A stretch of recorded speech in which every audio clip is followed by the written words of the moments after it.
இதில் என்னென்னா, நம்ம பயன்படுத்தின அந்த வெப்பன்ஸ், அந்த தொழில்நுட்பத்தை பாகிஸ்தானால் சமாளிக்கவே முடியலங்க.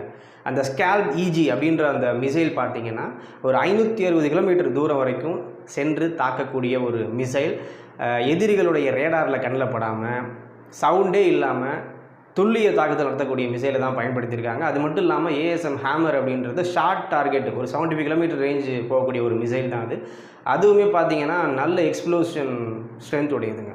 ஸோ அதை கொண்டு அவங்க பயன்படுத்தியிருக்காங்க. அது மட்டும் இல்லாமல் எக்ஸ்ட்ராவாக லாய்டரிங் மியூனிஷன்ஸ் அப்படின்னு சொல்லப்படுகின்ற ட்ரோன் ப்ளஸ் மிசைல் அதையும் பயன்படுத்தியிருக்காங்க. அதாவது ட்ரோன் அப்படின்றது அந்த கண்காணிப்பில் ஈடுபடக்கூடிய ஒரு கருவி. அது கண்காணிச்சிட்டே இருக்கும், எதிரிகள் கண்ணில் படாது, ரேடாரில் படாது, கரெக்டாக டார்கெட்டை பார்த்தோன்னா அதுவே விழுந்து வெடிச்சிடும். அது வந்து ஒரு அன்மேன்டு. ஸோ இந்த மாதிரியெல்லாம் பயன்படுத்தி நான் அதிகாலையில் பாகிஸ்தானை அப்படியே கதிகலஞ்ச வச்சாச்சு. அவங்க என்ன பண்ணுறதுன்னு தெரியாமல் திரும்ப அவங்க தாக்குதல் இப்போ ரீசெண்டாக நடத்தியிருக்காங்க. அது மட்டும் இல்லாமல் நம்மக்கிட்ட S-400 எனப்படுகின்ற எதிரி நாட்டிலேருந்து ஏவுகணை நம்ம நோக்கி வந்தாலும் அதை தடுத்து அழிக்கிற அளவுக்கு தொழில்நுட்பத்தையும் இந்தியா நம்ம வச்சுருக்கோம் அப்படின்னா நம்ம பெருமைப்பட வேண்டிய ஒரு விஷயம். S-400 அப்படின்னு சொல்லப்படுது. அது பார்த்தீங்க அப்படின்னா கடுமையாக, அதாவது ஒரு கூட்டமாக மிசைல் வந்துக்கிட்டே இருக்குது. அழகாக போய் அடித்து நகர்த்தி அப்படியே தடுத்து நடுவான்லேயே காலி பண்ணிட்டு வந்துடுது. ஸோ அந்த S-400 அப்படின்றது ஒரு கேடயம் மாதிரி நமக்கு பயன்பட்டுருக்கு அப்படின்னு தான் சொல்லணும்.